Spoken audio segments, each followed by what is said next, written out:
Welcome back to another episode of Rock Boys Football. Dill. As Michigan fans, it's officially an end of an era. Amorion Walker transferring back out of this Michigan program. And I think I speak for a lot of Michigan fans who are tuning in.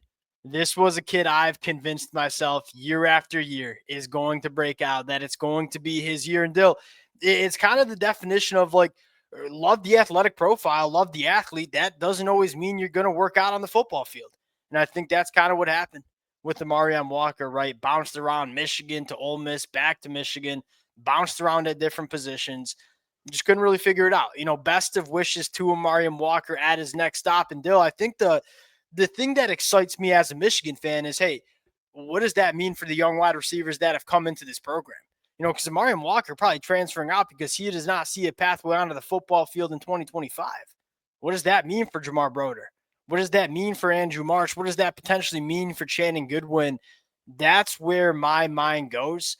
Want to have a little bit of a conversation of one, all right, looking at this young wide receiver room, like what are the names that you think are stepping up? But Dylan, I think secondly, I think many Michigan fans probably still agree that wouldn't mind seeing Michigan maybe go into the transfer portal and add one more guy going into 2025. Want to open up that conversation of one, what type of wide receiver do we want to go out and get? But Dylan, I think secondly, let's start having a little fun. Let's talk about some wide receivers that are either in the portal right now or might be in the portal over the next week that maybe Michigan could go after and get. Before we get into it, as always, the Michigan fans, appreciate you guys. It's going to be a really fun next couple of weeks, right? Though we got the spring game next weekend. Fired up for that. And then the transfer portal opens, and you're probably going to see Michigan make some moves. A lot to talk about. The amount of support the Michigan fans have shown the boys has been amazing. If y'all do enjoy the content, consider subscribing to the channel. Dill, do you feel the same way about Amorion Walker as I did? To me, it was like my personal Joe Milton. Like Joe Milton, I talked myself into going to be a stud for Michigan. Didn't work out. Amorion Walker was that other guy that you were just kind of hoping that he'd figure it out, but it just kind of didn't come together. I mean, honestly, part of it is it started with the 3-cone drill. I feel like that basically got the whole ball rolling on Amorion Walker. Yeah. So he ran the fastest 3-cone drill and ever. And also the fact that Michigan, when we were looking for wide receivers last year, yeah, you were looking long and hard. You didn't really find much. So I think you were just grasping for anything. Give me some hope that this wide receiver core is not going to be as bad as probably we thought it was. Turns out it was pretty much as bad as we thought it was going to be. In Amorion Walker, not even really contributing. Yeah, and I think it's just you love the athlete. As you said, you love some of the offseason stuff that we got from Amorion Walker. And it's the classic, like sometimes you get some freak athletes that don't necessarily put it together as football players. That's probably this example. Dill, the bigger conversation for me as a Michigan fan is, number one, like, what does that mean for the wide receivers already on this team? Do you think it means anything about I'm honestly trying to think, does this mean much, or is this probably more about Amorion Walker? I'd like to think it's about Michigan having, said, Jamar Broder playing better football, Andrew Marsh playing better football, Goodwin and Kenny Bell playing better football. But I do wonder, are we selling ourselves on something that's not really there? Because it is kind of tough to determine what this I know where you're coming from after Ron Bellamy's press conference, where it pretty much sounded like he was not. Yeah, I know. That is true. As a Michigan fan, and it's April 10th, I'm gonna buy into reading between the lines here, and I'm gonna buy into Dill, quite frankly, you've heard especially with Jamar Broder, who would kind of provide that similar skill set. Amorion Walker, what do we want from him? A bigger body. He's the biggest wide receiver in the room last year. A bigger body that can work vertically down the field. Well, it looks like not only Donovan McCulley has come in and kind of served that purpose. Well, Jamar Broder has come in. It sounds like he's going to play for Michigan and be kind of a guy. So I get where you're coming from. I guess I'm choosing. I just don't want to I gotta temper my expectations. Last year hurt me bad on some of those things, reading some tea leaves. Yeah, and that's not even me getting up here and saying I'm not confident in this wide receiver core. It is a better unit than it was last year. Again, you kept the guys I think you wanted to keep. You add a couple of guys who, again, physically have the profile that you were looking for and didn't have last year. So you look, that combined with the tight end room being good again, it feels like I think you're comfortable, but Yeah, I'm tempering my expectations and reading into Amorion Well, Walker. then that's the second conversation, right? So we wanted to talk about the young wide receiver stepping up and that Amorion Walker transferring. Maybe that's what it means. Maybe not.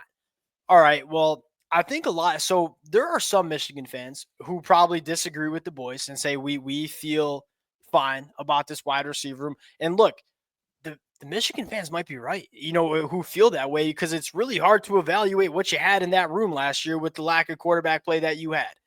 Dill, the conversation or what I want to ask you is if Michigan is going to get a wide receiver in the spring transfer portal window, and I got a few names I'm going to float out there in just a second, what kind of wide receiver do you want that to be?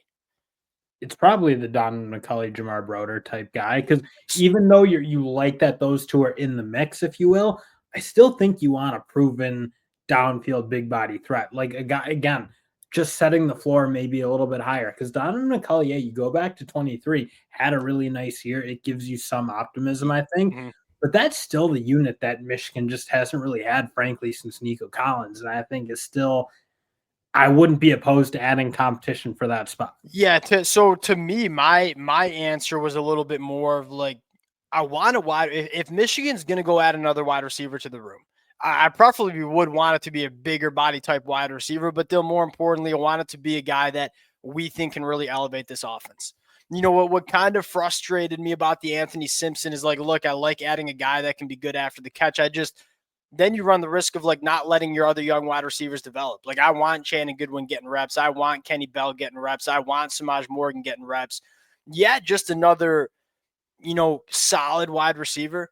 You kind of squeeze out some of the young talent that we're pretty high on. Dill, if Michigan does go to the transfer portal and add a wide receiver, I want it to be a guy that can significantly I would elevate this agree. It offense. really should be big game hunting. If you're not gonna be big game hunting, then don't even do it. Because at this point, like that doesn't change things. Like you have, frankly, enough numbers at least now to field a real wide receiver room, and that was an issue last year. So I don't Yeah. want to totally minimize that. It's just like, would you have like 5 guys on scholarship on the whole team, if you will?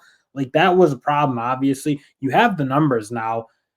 Yeah, I think if you're gonna add a portal guy, just what's the point if it's not a really good player that you're kind And that can look two different ways. It can be one, betting on a guy with some big time upside, or just seeing a wide receiver that, hey, we know can play, has been an 800 plus yard pass catcher at the power four level, or that guy.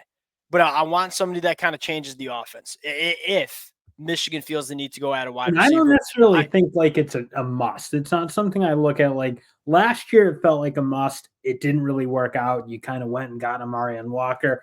That wasn't good enough, obviously. yeah, that Last year was a must. I don't think this year it's a must, but yeah, I'm not turning down a big time wide receiver with either a lot of upside or just a proven player. that's I guess kind of what I was getting at. Is you go at a guy like Charleston last year, and it's like Yeah, it's probably not. but like what is that going to do? Even if he kind of hits and he's what you're looking for, he's not a wide receiver that's going to change your offense. Now, there's a couple of ways you could look. There's one name in the portal that I think has tremendous upside. That's Sincere Brown coming from Campbell. This is a guy that I'll quickly sell the Michigan fans on him. He's 6'5", 200 pounds, clocked an MPH of 23.39 miles per hour. Big body. That's probably one of the fastest players on the football field. Now, is he a little bit one-dimensional in terms of just being a vertical guy? Yeah, maybe. But that is a skill set that I think Michigan wants in this offense in 2025, and he's very good at doing that. He's a guy that has all the traits to be a very high-caliber wide receiver in the Big Ten. That's the kind of name that I would like to see Michigan go after and get. Yeah, he'd be a fun one. I think you're kind of right. That would be like you've seen in albeit at smaller levels of college football, but Yep. you've seen pretty good production, so you have at least that element in this game, but also having like that skill set that again, I know they added McCulley and Broder, but like is that I want you like yeah, you want competition for that spot as Yeah, much as you get. yeah, as much big and fast, what because it's just we didn't have that last year. We had a lot of small wide receivers, didn't have a ton of juice down the field. Like as many of those big bodies that can run really, really fast. I kind of want the more the merrier in this Chip Lindsey offense. Another name that I is probably not as much upside, but actually like a proven guy that I think is getting better is Emmett Mosley from Stanford. I mean, he's a guy as a true freshman last year in only 9 football games, playing on a Stanford offense that wasn't quite as bad as Michigan, but was pretty damn bad last year. Dill, over 500 receiving yards, a guy that can work out on the boundary at 6'2", 190, but also spent the majority of his snaps as a freshman in the slot. Really clean route runner, solid after the catch. This is a guy that I think is, maybe doesn't provide the upside that you might be looking for, but also was really productive as a true freshman. You inject him into this team, and then you suddenly start looking at the young wide receivers that Bryce Underwood can develop with over the next couple of years and say, You see, but I'm not poo-pooing production, even if there maybe is a little bit of a cap on the upside, because frankly, we don't have a lot of production as well. Like that's not something we have necessarily in droves. All right, now let's start dreaming a little bit in terms of names that could enter the transfer portal. That would be very fun for Michigan to go after and get. I'm going to start with former 5-star wide receiver Jerrion Dickey, who has struggled with some injuries the first 2 years, and now just seems like he's buried on the depth chart, not necessarily because he's a horrible wide receiver. We don't really know what he is because he hasn't been healthy his career. But a guy that is just in a really crowded Oregon wide receiver room that might be looking for an opportunity to kind of show what he can do. Freaky athlete that needed to polish up his wide receiver game coming out of high school. And then the other name that I think would just be a dynamite. And I don't know if he's going to hit the portal. I doubt he will, but he might, is Perry Thompson. It's the body type. It's the body type that we're looking for. It's the vertical speed that we're looking for. It's the potential that we're looking for, but also a guy that, Dill, you look at Auburn's wide receiver room.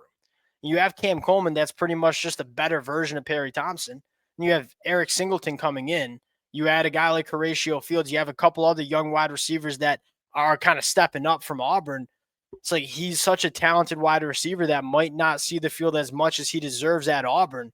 Man, he'd come in, and I think that's a name that could potentially like revolutionize the Michigan offense. And it's not necessarily saying that, hey, Perry Thompson needs to be the guy we go out and get, but this kind of wide receiver. That style, again, I imagine there's going to be a couple of them in the portal. Yeah. And Michigan definitely should probably be kicking the tire, kicking that around a little bit. Because again, when you're missing the way they were probably missing towards the end of Harbaugh's tenure at the wideout spot, and you weren't bringing in a ton of elite potential, if you will.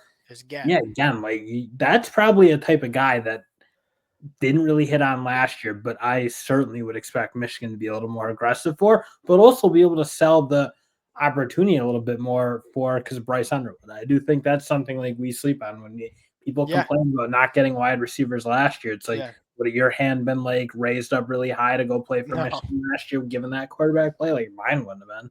Yeah, I agree. We'll see how it works out. I do think it's this position, and it sounds like the offensive tackle are the two positions that Michigan might be shopping for. Dill, I said it yesterday. I still feel like this is just a little bit more of a complete team. There's not that many glaring holes. Now you got to go just try to put the cherry on top. And I guess the overall thing here is you got to try to maximize Bryce Underwood. You're probably only going to get 3 years with him. He's a 3-year and going in the NFL draft kind of guy. Go make sure you put the team around him that he can really succeed with over the next couple of years. And a guy like Perry Thompson, he's only going into year 2, so he'd be back for Michigan in 2026 as well. Appreciate you guys rocking with it. If y'all do enjoy the content, consider subscribing to the channel, and we'll talk to y'all later. Peace.